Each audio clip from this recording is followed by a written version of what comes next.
Hi, I'm Michael, a film club reporter, and I'm here in Manchester for the red carpet premiere of Spike Island.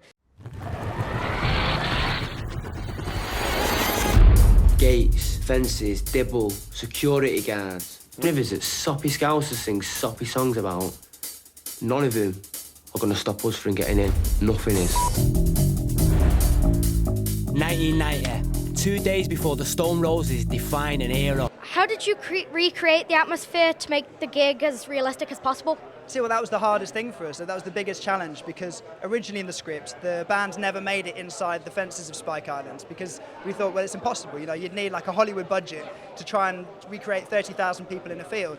I talked to these friends of mine who do visual effects and do, play around with computers and so on, and they said, look, we think, as long as it's not in every single shot, we think we can recreate enough of it to give an audience the sense of what it must have been like at that time. But that was the hardest thing for us. Hi, Chris. You grew up in Manchester. I did. Is the story based on any personal experiences? There's loads of personal experiences in it, yeah. I mean, all the boys in it are sort of slightly different versions of me in a way. Most of the characters, well, every character in it is basically somebody I've known, somebody I've met, or somebody I do know. None of them recognise themselves, thankfully.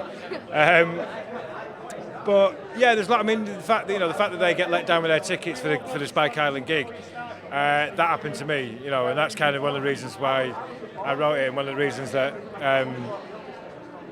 it kind of exercised a few demons for me because I've been annoyed about not going for 24 years. So. The film is a coming-of-age story. Were you able to bring any personal experience to the film?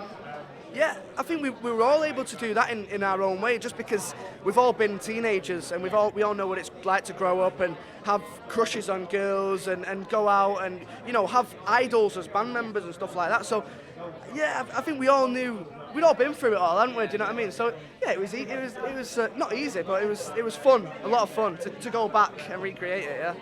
The band seemed to have a great bond on screen. Did any of you know each other before the film?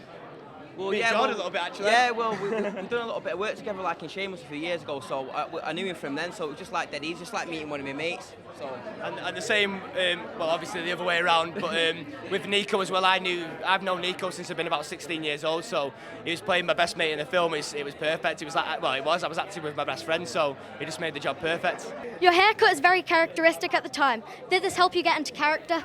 Yeah, 100%. Yeah, as soon as Nadia started putting the back comb in and started doing a proper mushroom, it was like boom, I'm there, I'm back in 1990. So anything low, like with the costumes and any of that, it all helps completely. And can you summarise the film in 3 words? It's really hard. I think it's really hard to do in 3 words. I'll give you a sort of a brief synopsis about it. I think it's sort of a coming-of-age story, which is sort of a love letter to the Roses, but from the fans' perspective, because we are fans in the film of the Roses, and it's all about the connection which these lads have to the band. So that's why I hope people who used to enjoy the Roses can have sort of a connection with us as characters. 3 words. Mad for it.